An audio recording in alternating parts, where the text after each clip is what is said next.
इस फिल्म की कहानी शुरू होती है पोलैंड से। दौर चल रहा है 1904 का। यहाँ रहती है एक खूबसूरत सी लड़की येंटल। येंटल को अपनी खूबसूरती से कोई लेना देना नहीं है। उसे तो बस टैलमुड सीखने का खुमार है। टैलमुड जूइश रिलीजियस लॉ है। इसके साथ ही ये जुडाइज्म का सेंट्रल टेक्स्ट भी है। पर औरतों को इसे पढ़ने देने से प्रोहिबिट किया गया है। यानी कोई भी लड़की इसे सीख नहीं सकती। लड़कियों को इसमें एडमिशन ही नहीं दिया जाता। पर येंटल है जिसे कि इसे सीखने का धुन सवार है। आज वो फिश मार्केट में कुछ मछलियाँ खरीद रही है। तभी वो एक बैलगाड़ी को देखती है। इसमें कुछ किताबें हैं जो कि बेची जा रही हैं। वो यहाँ भागते हुए जाती है। इस बुक को पढ़ने लगती है। उसे तो खुमार है तो बस टैलमुड का। वो अपने फादर से इस बारे में कहती है। उसके फादर भी सबसे छिपके छिपा के येंटल को टैलमुड सिखा देते हैं। येंटल को चेस खेलने का बड़ा शौक है। वो अक्सर अपने फादर को हरा देती है। कुछ समय के बाद येंटल के फादर को रियलाइज़ होता है कि उनकी उम्र अब ज़्यादा नहीं है। वो तो ये चाहते हैं कि येंटल शादी करके सेटल हो जाए। पर येंटल को शादी में कोई इंटरेस्ट नहीं है। उसे तो इंटरेस्ट है बस टैलमुड में। उसके फादर कहते हैं, मेरे मरने के बाद तुम क्या करोगी? टैलमुड तुम्हें काम नहीं आएगी। तुम्हें पति की ज़रूरत होगी जो तुम्हारा साथ निभाए मरते दम तक। तुम्हें बच्चे चाहिए होंगे जो तुम्हारे साथ तुम्हारी बढ़ती उम्र में भी साथ निभाएं। येंटल को इन सब बातों से कोई सरोकार नहीं। कुछ समय बाद येंटल के फादर की डेथ हो गई है। येंटल अब उदास हो गई है। अब उसे टैलमुड कौन सिखाएगा? उसने खुद के बालों को छोटा कर लिया है। और तो और उसने अब मर्दों के कपड़े पहनने शुरू कर दिए हैं। उसने फैसला किया है कि अब वो मर्द की ज़िंदगी जिएगी। अपने इस कदम को उठाने से पहले वो कैंडल जलाती है और उसके सामने गीत गाते हुए अपने फादर को पुकारती है। वो अपने फादर की रूह से बातें करने की कोशिश करती है। वो कहती है कि उसके पास टैलमुड सीखने का अब कोई चारा नहीं है, लिहाजा उसे अब मर्द बनना ही पड़ेगा। इसके लिए अपने फादर से माफ़ी मांगती है। पर उस दुनिया से कोई आवाज़ नहीं आती। अब वो पहुंची है पोलैंड के शहर बाइकावा में। यहाँ वो कुछ लोगों को चेस खेलते हुए देखती है। यहाँ एविगडोर है। वो इस खेल में हार रहा है पर येंटल महज 2 स्टेप्स में एविगडोर को जिता देती है। एविगडोर अब येंटल से बड़ा इम्प्रेस्ड है। वो तो उसे लड़का ही समझ रहा है। वो येंटल से उसका नाम पूछता है। येंटल यहाँ अपना लड़कों वाला नाम बताती है, एंशल। धीरे धीरे एंशल और एविगडोर दोस्त बन गए हैं। इस शहर में जूइश एजुकेशन इंस्टीट्यूशन है जो कि टैलमुड सिखाता है। येंटल एंशल के नाम से इसमें एडमिशन लेती है। येंटल को एविगडोर के साथ रूम शेयर करना पड़ता है। यहाँ एक ही बेड है। येंटल को समझ नहीं आ रहा कि एविगडोर के साथ कैसे सोए। एविगडोर उसे बार बार बिस्तर पर सोने की जिद करता है। मजबूरन येंटल बेड के दूसरी तरफ उधर की साइड मुंह करके सो जाती है। इस तरह पहली रात तो कट गई। येंटल ने अपने स्तन को जोर से पट्टियों से बांध दिया है। खुद को कुछ यूँ ड्रेसअप किया है कि स्कूल में भी कोई नहीं जान पाता कि वो लड़की है। कई बार एविगडोर उसे छू देता है। येंटल एविगडोर के स्पर्श को महसूस करती है पर इसे छिपा लेती है। एविगडोर जब झील में नहाने जाता है तब येंटल को भी साथ में आने की जिद करता है। येंटल नहीं जाती। वो एविगडोर को डांट कर अपने से दूर करती है। एक दिन एविगडोर येंटल से बताता है कि उसकी फियोंसे है हेडिस। आज वो हेडिस के यहाँ येंटल को भी दोस्त के रूप में लाया है।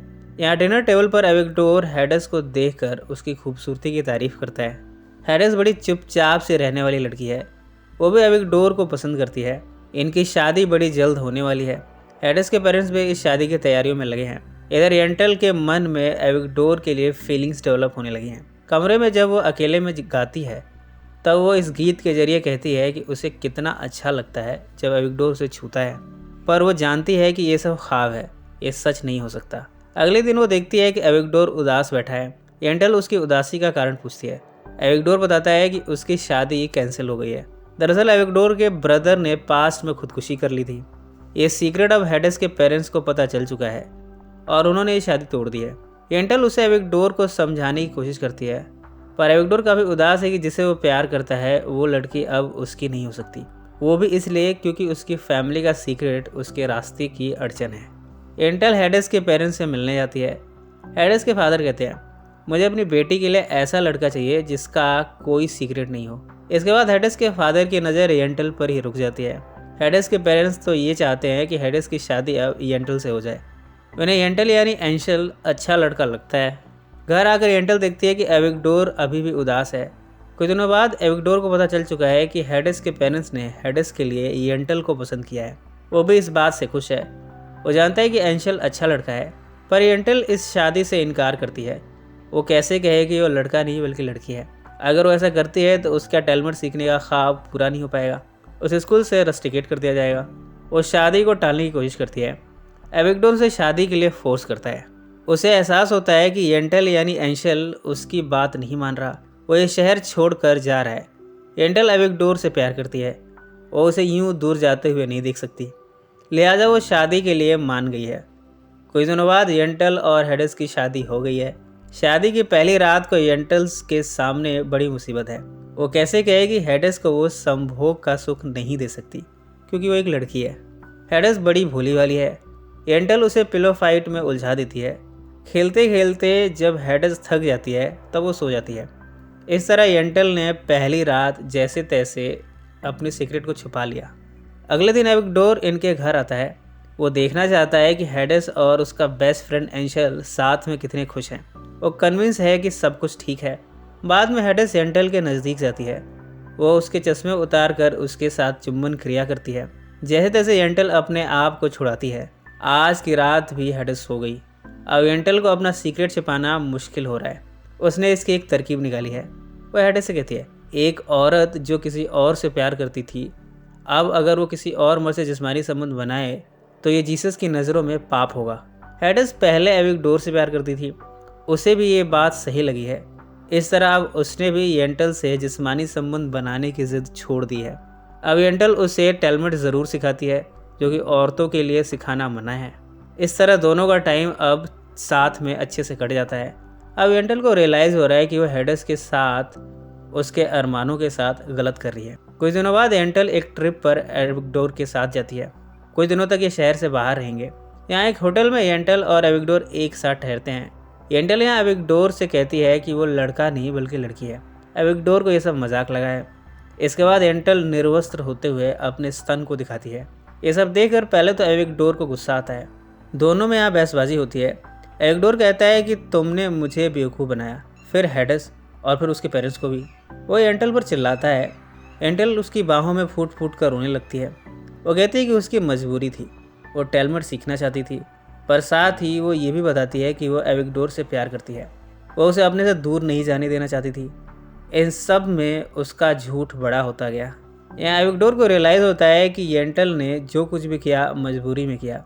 वो कहता है कि वो भी येंटल को पसंद करने लगा है उसकी क्वालिटीज़ की वजह से। इसके बाद दोनों यहाँ चुंबन क्रिया करते हैं। इन सब के बाद दोनों यहाँ हमबिस्तर होते हैं, पर थोड़े ही टाइम में इन दोनों को हेडेस की याद आई है। येंटल एविगडोर को याद दिलाता है कि उसकी शादी हेडेस से वैलिड नहीं है। एविगडोर येंटल के साथ रहना चाहता है, उससे शादी करना चाहता है। येंटल कहती है कि अगर उसने ऐसा किया तो उसे कभी भी टेलमेट सीखने को नहीं मिलेगा, क्योंकि दुनिया की नज़रों में फिर वो औरत साबित हो जाएगी। वो एविगडोर से भी ज़्यादा टेलमेट से प्यार करती है। इस तरह एविगडोर और येंटल अब अलग हो रहे हैं। बाद में येंटल और हेडेस की शादी को कैंसिल कर दिया जाता है। एविगडोर और हेडेस की शादी हो जाती है। अंत के सीन में हम देखते हैं कि एविगडोर को येंटल का एक ख़त मिला है। येंटल लिखती है कि अब वो किसी नए शहर में जा रही है। वो हमेशा एविगडोर और हेडेस को याद रखेगी, जिन्होंने उसकी ज़िंदगी बदल दी। येंटल इसके बाद एक बोट में यूरोप को छोड़कर यूएस की तरफ जाते हुए दिखती है। वो गाते हुए अपनी फीलिंग्स बयां किए जा रही है। उसे अपने फादर की भी याद आती है। वो होप करती है कि यूएस में उसे नई ज़िंदगी मिलेगी, फ्रीडम वाली लाइफ होगी। और इसी नोट पर यह फिल्म समाप्त हो जाती है। सो फ्रेंड्स, फिर मिलेंगे ज़िंदगी के किसी नए मोड़ पर।